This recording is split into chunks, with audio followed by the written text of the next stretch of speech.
ho muri Burundi.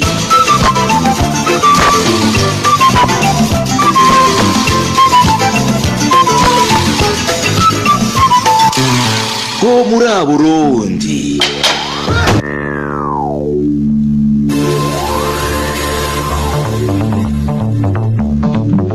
Kaze nshuti na bagenzi mucamakaca mu kiganiro humura Burundi yo kuri wa 28 ntwara mwaka wa 2019 incamake mugira mushikirizwe na Sandrine Nkurikiye.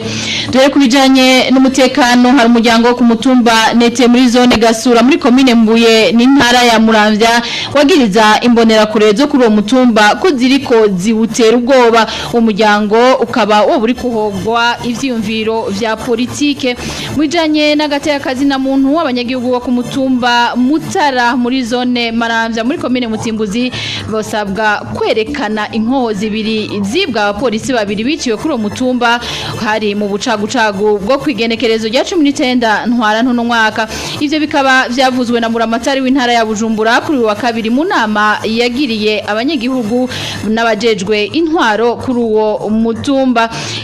Ivyo rero bikaba vyateye impungenge abanyagihugu bo ngaho muri zone ya Maramvya. Hari umugwi w'abarundikazi bagera kuri 25 baraye bakuwe mu vyara by'abagomba kubadandaza bakaba bafatiwe mu gihugu ca Kenya. Ibinyamakuru vyo muri ico gihugu bikabimenyesha ko abantu bari bamaze iminsi bacumbikiye mu muryango w'abakorana nabo muri ugo rudandazwa. Abari muri uwo mugambi bakaba bari bafise intumbero kubajana kubagurisha mu gihugu mu bihugu vya Aziya. Nayo makuru y'impunzi hari umugambi wo kuburagiza impunzi z'abarundi mu gihugu ca Tanzania ukibandanya. Kuri uyu wa kane mikambi yanduta gipolisi gifatikanije n'abasungusungu bazindutse babomora isoko nkuru yo muri yo kambi. Impunzi zikaba zashwiragijwe ibidandaza vyabo navyo bikaba vyahononekariye.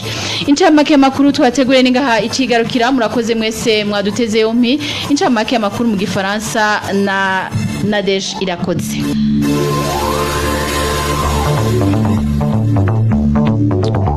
Merci Sandrine Nkurikiye. Bon après-midi fidèles auditeurs, bienvenue dans le flash d'information du magazine Humura Burundi de ce jeudi 28 mars 2019.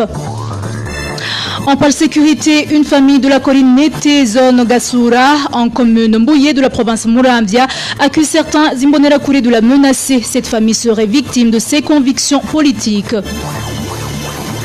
Et en page droit de l'homme, la population de la colline Mutara, située en zone Maramvya de la commune Mutimbuzi, doit montrer 2 fusils qui ont été volés après l'assassinat de 2 policiers dans la petite matinée du 19 mars dernier.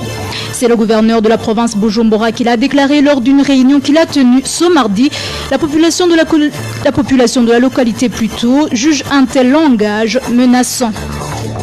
Toujours en page droit de l'homme, la police kenyane sauve 25 Burundaises des mains des trafiquants d'humains. Selon des journaux kenyans, ces femmes burundaises étaient hébergées au domicile des 3 trafiquants kenyans. Elles attendaient leur transfert vers les pays asiatiques. Et enfin, en page réfugiés, le harcèlement des réfugiés burundais se trouvant en Tanzanie se poursuit. Ce jeudi, les policiers et les agents de sécurité Sungu ont procédé à la démolition du marché central du camp d'Onduta. Durant l'opération, les commerçants ont été dispersés à l'aide des matraques et le gros des marchandises endommagées. Et voilà, chers auditeurs, c'est la fin de ce flash d'information. Merci à tous pour votre oreille attentive. Le magazine complet, c'est à 18h45, heure de Bujumbura. Au revoir.